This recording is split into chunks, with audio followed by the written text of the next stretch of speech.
The perfect three-piece collection. Does it actually exist, or is it just a fleeting dream? Today I have 3 watches on the table, and I'd like to propose them for actually being the perfect three-piece collection, especially if you have a small wrist. Let's just jump right into it with no hesitation. The first watch is the Rolex Datejust, reference 126200, smooth bezel on a Jubilee bracelet. This is the latest iteration of the Rolex Datejust with cal 3235 in there. You have the traditional Jubilee style, because this is way better than any of the old Jubilees. Machine swing arm, like you can see. Easy link extension system. This watch has been with me for about almost, this year at the end of the year will be 6 years.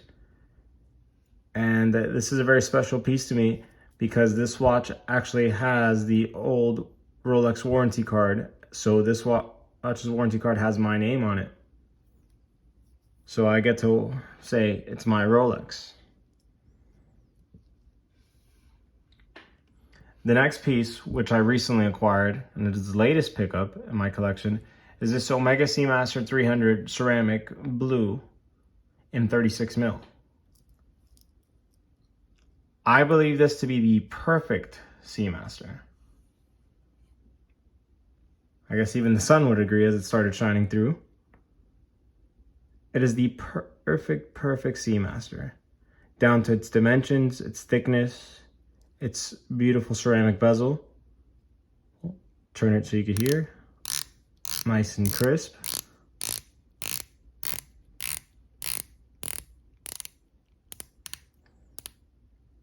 Make sure that lines up straight. Beautiful piece.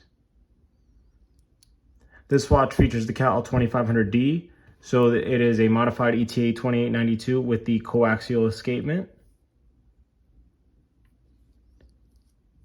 Screwed links, solid end links of course, the nice machine swing arm, and the all or nothing dive extension with ceramic ball bearings to make sure that the actual extension doesn't come loose over time and wear out, which is notorious for happening on the older Seamasters. And the last watch I'd like to show is this Omega Speedmaster in 38. This is the latest iteration of what we would call the Speedy Reduced. It features the cal 3330. It is a modified Valjoux 7750 or 53, I can't remember. It features a pusher on the side of the case to quick adjust the date. And it also has something that I didn't know, and it actually has a column wheel for the chronograph. So nice smooth actuation for the chronograph. The stop, beautiful. Reset, excellent. And the bracelet on this watch is kind of like the new one from the 3861. I'm pretty sure it was the 1499 bracelet from the late 80s. This one has a butterfly clasp with ceramic ball bearings right here at this side of the clasp. Same thing, just like the Seamaster, I guess it's so the metal doesn't wear down. And we'll show you the case back. This one features the hippocampus, like the Seamaster. Beautiful engraving. It even has their column wheel. They're very proud of it, I guess, since they're advertising it. Same thing, we'll show the back of the Seamaster. Same hippocampus. I really didn't have a structure for this video. I was mainly just so happy to actually show these watches for some people who may have ideas and who are a little bit hesitant on buying the smaller watches just because of their lack of popularity.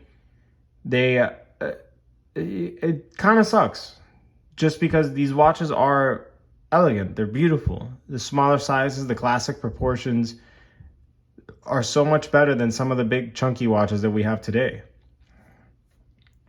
I actually sold my green Seamaster 300 to fund the purchase for this older 36 mil ceramic Seamaster, and I couldn't be any happier. I really enjoy this piece more than I did the green one. I felt I was just trying to force the bigger 42 to work on my wrist. And everything is so much better, like with these watches. They just fit more better. Like, I have very small wrists, as you can see, so it's just, I can't really support such a big watch.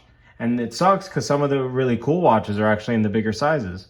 We know the Professional is 42. We know the Submariner is 41, the newest version anyways. The Breitling Navitimer is 41. The the new Explorers are 42. Everything's just bigger. It kind of sucks for the person with small wrists. There's some watches I could still get away with, I believe.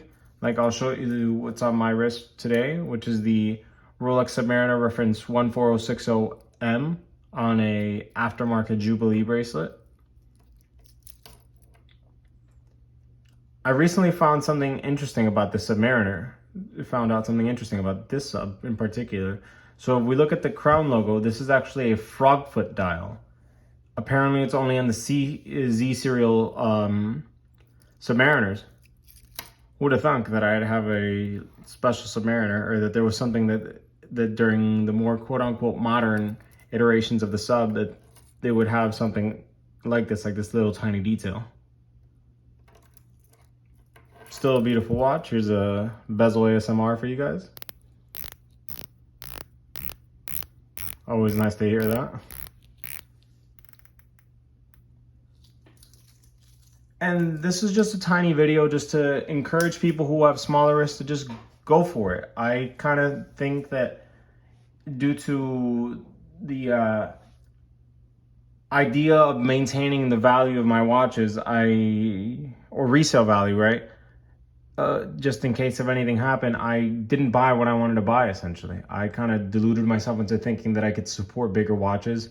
And in some part I can, like, right? But it just doesn't make me, like, I'm not comfortable with it. If you actually, the best look that way to tell if a watch actually fits you, just look at it straight on your wrist. If it feels like it's overshooting your wrist, more than likely it is. And there's nothing wrong with admitting that. It just doesn't work. To be honest, you could find way better deals for some of these watches on the used market, and you could save yourself a ton of money because people don't want to buy the smaller watches. I know this watch in particular sells around the 3.5 to 4 mark. This watch is around the 3.5 to 4 mark as well. So for about just roughly a good $6,000, $7,000, $8,000, you could get two wonderful pieces, right? That's the price of a new Speedmaster, and look what you can get. You can get two watches that will fit you better if you have a small wrist than if you got the other watch. And make no mistake, I think the new 3861 Speedmaster, for example, is beautiful.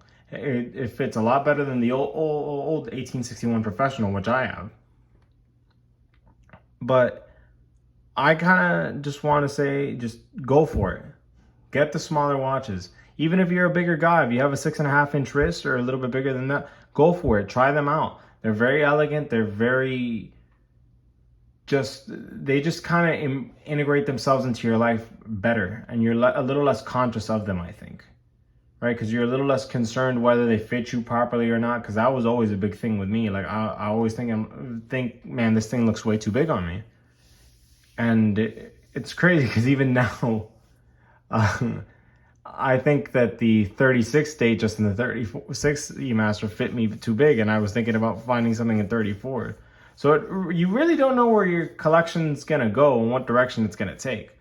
But this was a really cool experience to just kind of come to grips with all of it. Thank you guys for always supporting the channel. Thank you for tuning in. I hope you guys take care, and just, if you go into a shop, ask to try something small on, and don't be afraid. Take care.